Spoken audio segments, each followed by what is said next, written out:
Hey gang, we are in New Mexico this morning on a cold and rather windy. I got a mic up today, so the audio is going to be a little iffy in and out. Yeah, we're in the Shakespeare Cemetery. Shakespeare used to be the town here. It's now a ghost town. And we're just south of the town of Lordsburg, which is right off Highway 10. Where are we in New Mexico? Right on the southwestern, near the border to Arizona, just crossing in from the west I came. And really interesting story here. We're going to walk to the grave of a guy they called Russian Bill. He's buried here with a somewhat infamous, lesser known outlaw from the Tombstone area and all over, a guy named Sandy King. They were both hanged here in Shakespeare. We're going to go check out, after I tell you the story, we're going to go to the ghost town. It's run by Gina and Dave, really nice people. They own it. And again, in my research, I'm going to tell you the story, but as I always say, the stories, Doc Holliday, we went on that mission, 4-part series from Colorado's Glenwood Springs there, where he's not buried, to Georgia, where we did find where he was buried. But I say over and over, these stories, Shootout the OK Corral and Billy the Kid especially, you weren't there, I wasn't there. These people are talking like they know, historians, they weren't there. It's probably 60% right. So you can't quote anybody and say, oh, you didn't know and you're wrong. So the story I'm going to tell you is well researched. I did my homework. But what's cool is we're going to meet them at the Gina and Dave, and they have told me that there are some stories handed down from descendants they knew. So we might pick up some more, I'm going to call them facts. But remember, caveat, we don't know for sure. But a big part of the story is probably true. So we're going to walk to the grave. Now, I'll tell you a little bit about Shakespeare. This used to be Mexican Springs, it was called. It was just a stagecoach stop because they had a reliable spring. It was a rest stop. And then somebody discovered silver and they named it Shakespeare, and a little town emerged. And there were some infamous guys here. Yeah, Johnny Ringo, Curly Bill Brocious, Ike Clanton, all of those guys on the list. Billy the Kid is said was hanging out here for a time. So quite an infamous little ghost town. We're going to hear more about it. But yeah, it was a sad ending for old Russian Bill. I'm going to call him, they called him Russian Bill. I'm going to call him a wannabe Russian Bill, a wannabe outlaw. Interesting stories. Let's take a walk to the graves of both of these guys, Sandy King and Russian Bill, and we'll look at some graves on the way. So Russian Bill, really his real name, William Tottenbaum, they say came from Russia. He said he came in the mid 1870s, Arizona territory. He just showed up. Where else would he show up but Tombstone? And in the years that preceded the shootout at the OK Corral, the Earps were there while he was there. He was very flamboyant and he was flush with money. It was 1880, 1881, right before the shootout. Those 2 intervening years, he lived at well, if you've been to Tombstone, or if you're going to Tombstone at the Birdcage Theater, he practically lived there for 2 years. So he had to have money. By the way, in Tombstone, if you're going, that's probably the only authentic cool place or cool thing to see. That said, he had one of the boxes with the women up there. And, this is a guy who had not a hat like this. He had the 10-gallon hat. He had the yellow chaps. He had the fancy shirt. He had the fancy boots. He had the, just like the movies, he had those 2 Colts with the pearl handles and the silver plating, and he looked like Custer. He looked like, the long hair, Wild Bill Hickok, Cody, Buffalo Bill. He had that whole mustache, that whole look going, and he had an accent they say was King's English with a little Russian, so they called him Russian Bill. Why'd they call him Russian Bill? Well, he told them, he said, I came from Russia and I was in the army there.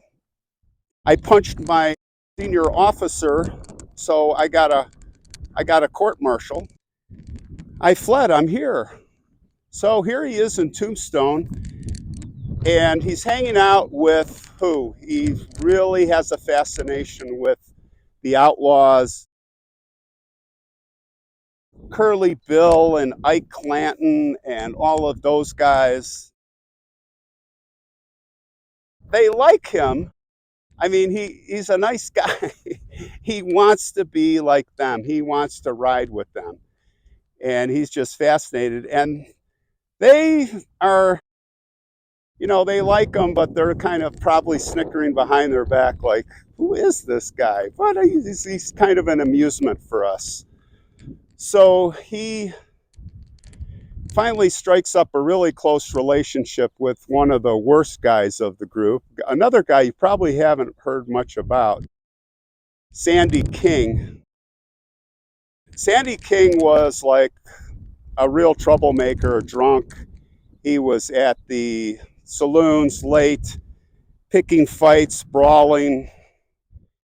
He was robbing. He was just one of it's like Johnny Ringo or Curly Bill. He was like right up there. Russian Bill and him got to be very close. And of course, I'm sure Russian Bill was just kissing up to him the whole time. But he was like Sandy King's tag-along guy.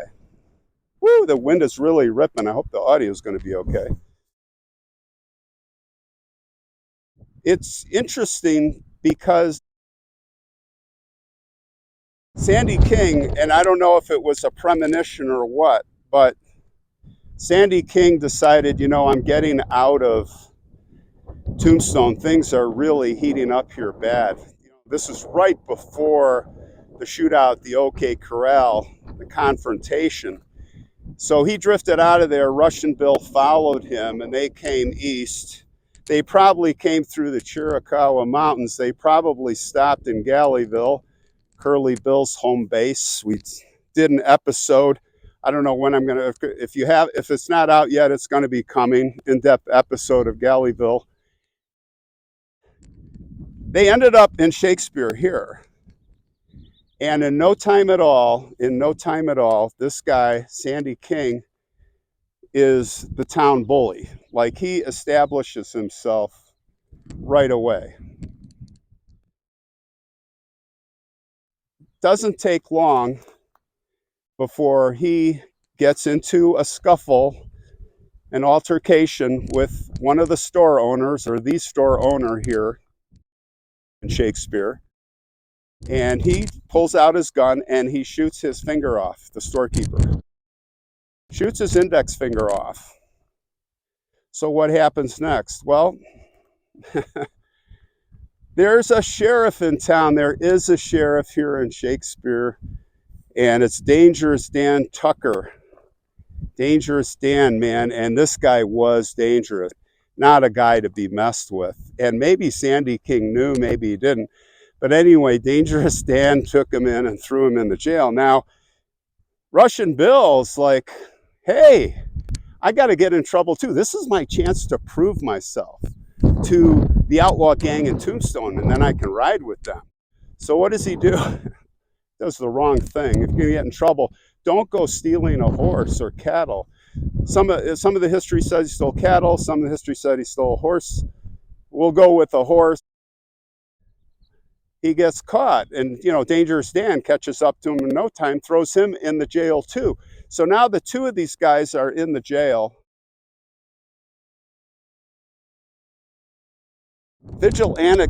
Vigilance committee gets formed. They're like, oh no, we're just not having any of this stuff. We're not doing this. And they come to the jail,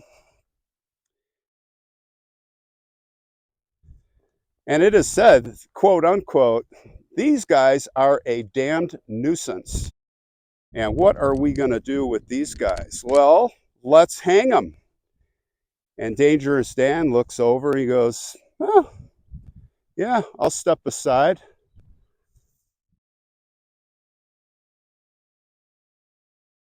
So the Vigilance Committee comes in and they grab these guys, and Russian Bill is squealing like a pig. Oh, please don't hang me.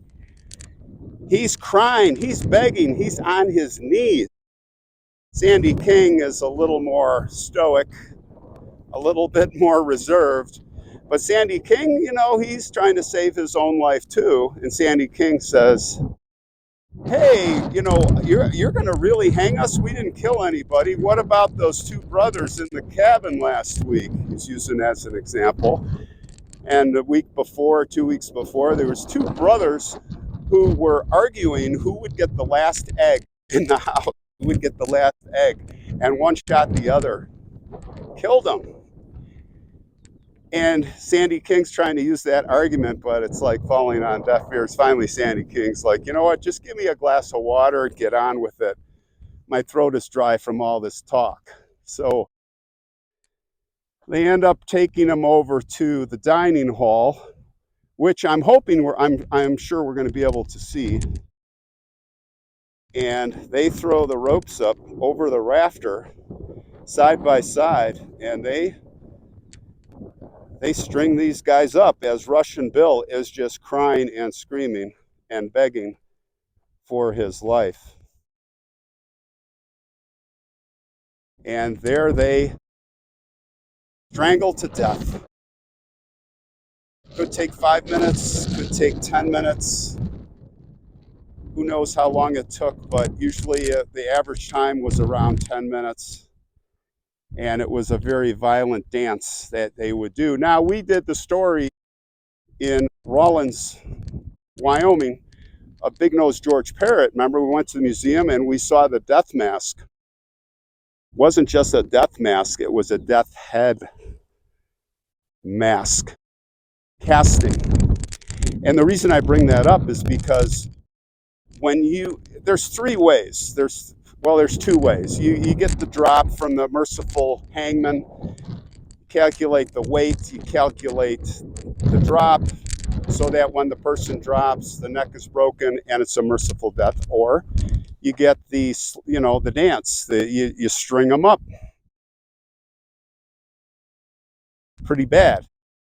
But what you never realized, I didn't know before we went and did that episode, is that, you got that hard hemp rope and it's just on your neck, and it's so brutal, and you're kicking and squirming so bad that it literally rubs your ears off. Your ears are like scraped off and you just have 2 holes in your head. And we know that because we saw that in that death mask. Well, you had to imagine that there's blood all over the floor. It's just a gruesome affair. Here we're going to go see in the dining hall. So that was the end. That was the end of those 2 guys. They danced their way to eternity, but it is not the end of the story because, well, about 6 months later, the U.S. Marshal, they say, shows up in Tombstone. It's like, hey, I'm looking for a man named, is called Russian Bill. Of course, as you can imagine, word travels fast. These kind of stories, everybody in the Tombstone knew. They knew what happened. They tell him, they say, Russian Bill is dead. He was hanged for rustling. And he died with Sandy King. Marshal's like, oh, okay, well. They're like, well, what do you want him for? What's going on? And the marshal says, well, I've been sent by a very rich Russian family to try to find him. And it turns out that It turns out that Russian Bill was in fact came from nobility from Russia. Yes. They ended up sending a telegraph to the territorial governor of Arizona, who took the message and sent it on to the President of the United States. And it is said that he sent it to the Russians, maybe the Tsar himself. And I'm paraphrasing, but the note basically said, "We're very sorry to inform you that Russian Bill met his end and broke his neck. And it came from a very high fall." Whether this is true or not, I don't know. I don't think there's a copy of that telegraph, the guy that wrote it out and took it, but that's the way the story goes. So I guess that he achieved Russian Bill. You have to say, well, he achieved the notoriety. He, a little bit famous in his own way, died with a famous, hey, I should say, he got his infamy. So he achieved his goal. So what we are going to do is we're going to go to the ghost town, actually right over there, and their graves. Let's take a look at their graves first, which are right over here. It looks like they are buried next to two Pony Express riders who were killed, probably by Apache. Check this out. So here it says we have two Pony Express riders, names unknown, killed by Indians, August 25th, 1877. And both of these stones were erected by the John T. Muir Ranch. Interesting. Let's take a look at this stone, the other stone.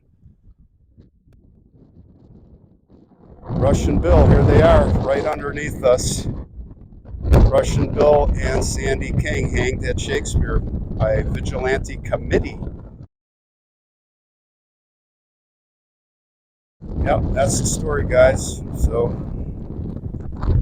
this is where he lays, and you can come and visit him. And we're going to check out the ghost town and see Gina and Dave. I'm looking forward to it. In about a half hour, I'm going to ride over there, and we'll see a real ghost town. This is no tourist trap like Old Trail Town.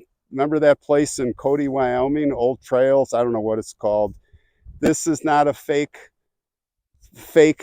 tourist trap. This ghost town is for real. So let's go check it out. What do you say? All right. Rest in peace, you outlaws. Rest in peace.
They say the boys in here get bored drinking and bet each other who can shoot the flies. Interesting. Now, the tin on the roofs didn't arrive till the second mining boom. The railroad brought the tin. Most of the original roofs were flat yucca stock latia roofs. You had dirt over the yucca stalks and you lined the ceilings with linen. And you'll see examples as we go through the various buildings. About the only alcohol you get in here to be primarily whiskey. Beer needs to be pasteurized to travel, and that wasn't common until later. And this, you think, was the actual bar? This is the actual bar. This thing hasn't moved. It was built in probably about 1871. I don't know if this is the actual bar. Yeah, but it was like this. This was a town for 63 years. Right. So I have no way of knowing if that was the actual original bar. And by the way, this is Dave, and he is the owner and caretaker with his wife Gina of this beautiful, cool, historic, and well-preserved ghost town of Shakespeare. So let's continue on.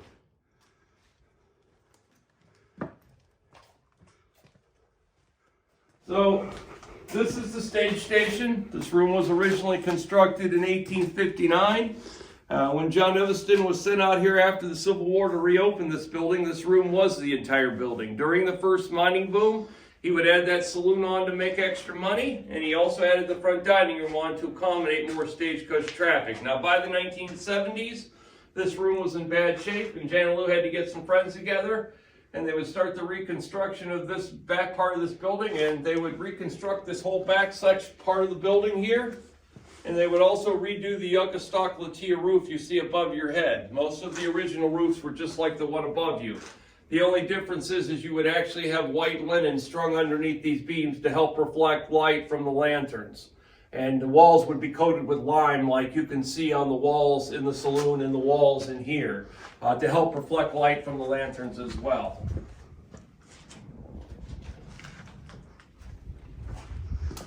Even the floors we're standing on are packed adobe floors coated with linseed oil. This isn't concrete.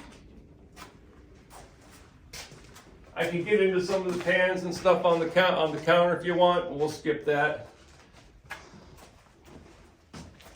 So now we're in the room that you want to see the most. Oh, here it is, folks. Now this is not only served as a dining room for the stagecoach passengers, it also served as the hanging room. Because of the lack of tall trees here, and you needed a place to hang someone, this became the room. We don't know how many people were hung in here for sure. There are varying accounts depending on who you'd like to believe. We do know for sure who the last two guests of honor were, though. They were Sandy King and Russian Bill Tettenborn, and they were both hung in this room in 1881. Russian Bill, when he arrived out here, he was very well educated, and he spoke multiple languages, and must have been trusted because he was working as a claims recorder for some of the miners here, even dabbling in mining claims himself. And anyway. So let me stop you there and ask you, and this is what's really interesting, gang.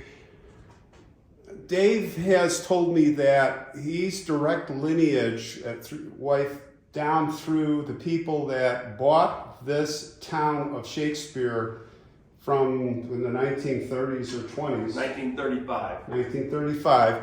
And the woman, there's a whole nother, if you come here, there's a whole nother amazing story of that woman, that family, and too long to get into it. But she is the one who went to Lordsburg and interviewed and got the history from people that were here when this happened. Now, again, what did we say? Not only that, stories, you also had correspondence with the relatives and all that kind of stuff that they went through and all that kind of stuff. Right. Letters back and forth in between family members, and there's still some family members that live down in town that have lineage from this place. And what Dave was telling me is that, all the stuff you read on Wikipedia, and remember I said I did the research, but we're going to learn some real new. The actual history here is that, for example, he wasn't Russian Bill wasn't rustling a horse, or he was robbing. I can't say he wasn't involved in that, but that was not the reason he was hung. What was the reason? So anyway, as I was saying with the story, anyway, he was very well educated. He was dabbling in mining claims and recording mining claims for some of the miners here.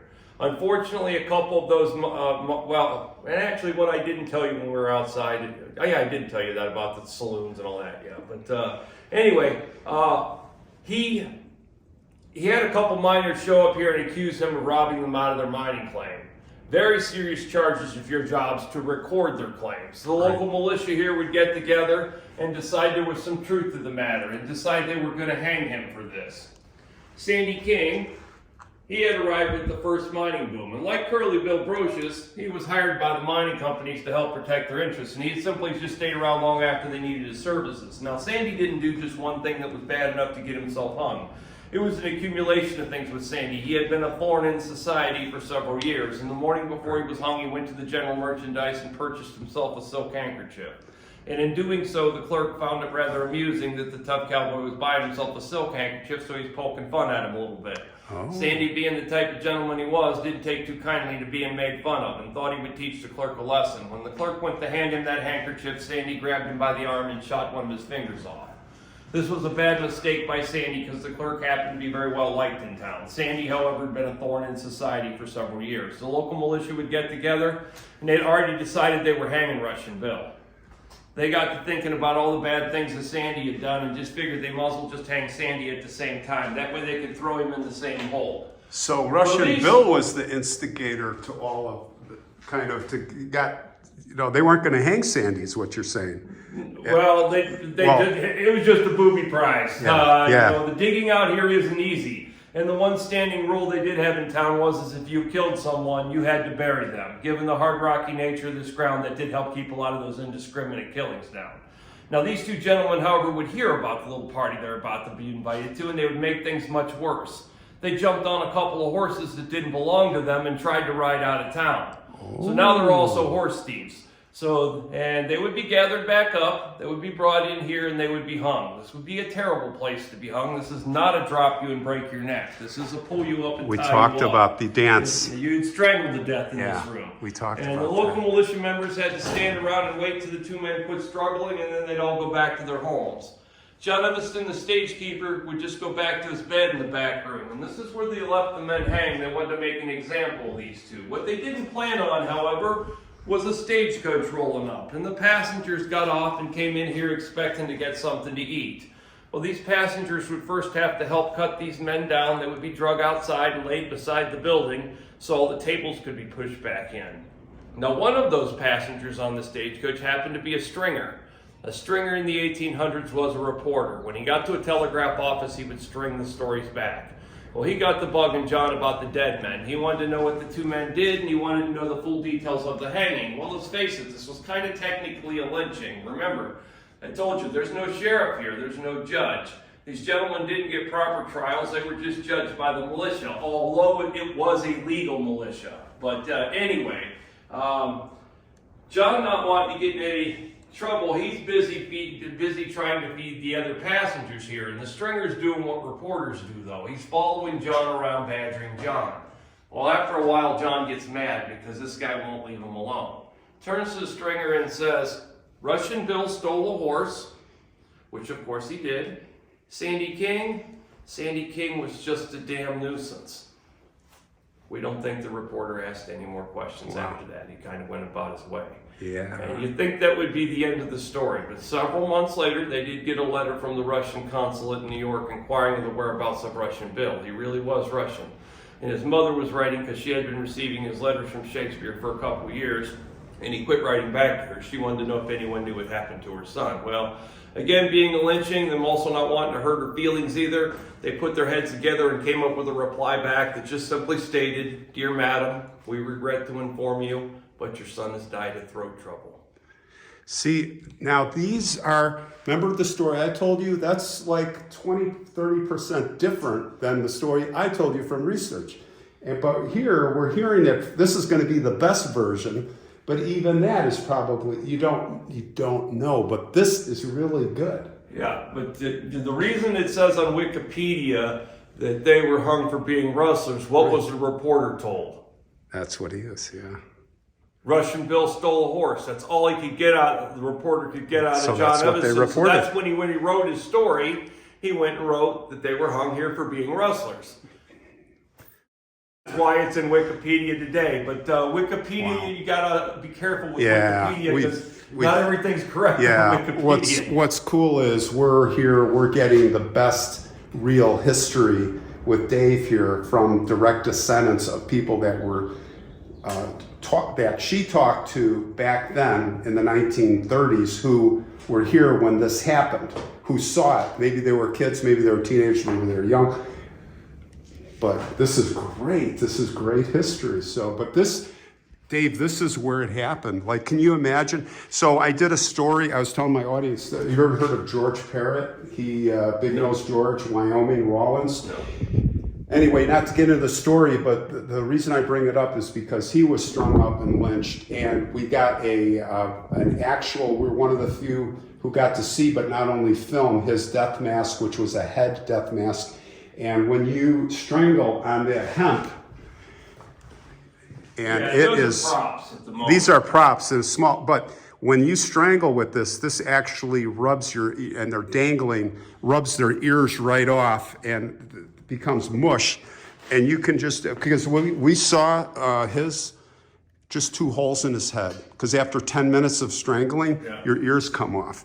And imagine the blood on the floor and just the mess in here from them losing their you just can't imagine. And then the stagecoach comes and they're in here looking at not only the bodies, but all the crap on the floor.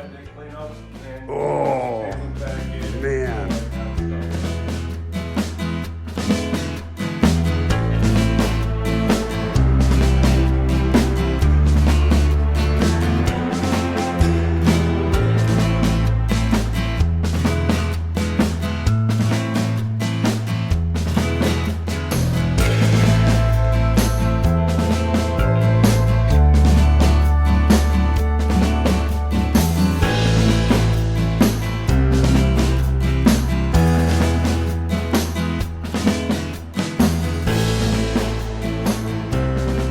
Okay, we are in the hotel. What is this called again? This is the Stratford Hotel, and this is the parlor. And the 2 young ladies on the table here are Emma and Ella Marble. Emma and Ella Marble arrived here in 1882 with their parents. Emma and Ella grew up here. Emma, the older of the 2, would later get married and become Emma Marble Muir, and she'd become the first historian for this town. Okay. This was her history. She lived it. She went on and wrote several articles about the history of the town, some of them for New Mexico Magazine, which are on display in our museum. We have poster boards in our museum that have more history in them than I could ever tell you in a tour. John Evanston, the stagekeeper, would get ill in 1887. The Marbles would try to care for him in the room behind me. He died in that room of heart trouble. His picture's up on the wall on the right, and the bed is the bed he died in. Most of the furniture in these 2 rooms actually belonged to the Marbles. Emma would become very good friends with Rita when Rita and Frank purchased the town in 1935, which is why we have the furniture in here today. I'm still friends with her great-grandson, I think, that lives on the east side of town. I always forget how many greats it is. Now, 2 things to touch on. You said that we talked about Billy the Kid and Lou Wallace. I want you to tell us who. You said Billy the Kid was here washing dishes for 2 days. Yeah. Before, from Silver City. I don't know before. If it was 2 or 3 days. It was just a couple days. But this was early. Yeah, this was after he had robbed the Chinese laundry in Silver City and broke out of jail by climbing out the chimney. He just needed those traveling supplies to make it into Arizona. So Billy, he was only here for a couple days, though. I try really not to make that big a deal out of that. Yeah, you know? But still, it's he hadn't killed anybody when he was here, or nothing like that. All the rebar and wood you see holding this building together, all done by my father-in-law, Manny. He become the backbone of this place after marrying Janaloo, and you'll see his work everywhere around here. And famous Lou Wallace was here. You said he was here when he was young, or he stayed here? He was here when he was territorial governor of New Mexico. Got it. That's when Lou Wallace was here. And you said President Hayes in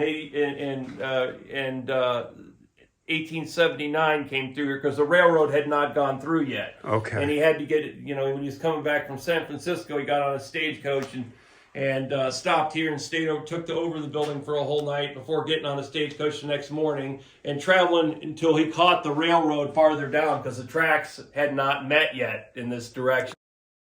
Boy, a lot of famous people stayed here. But is any of this stuff So a lot of this furniture, like His you said, original is furniture from the original. 1800s. A Yes. real deal. Oh, Including look the at bed John this. died in.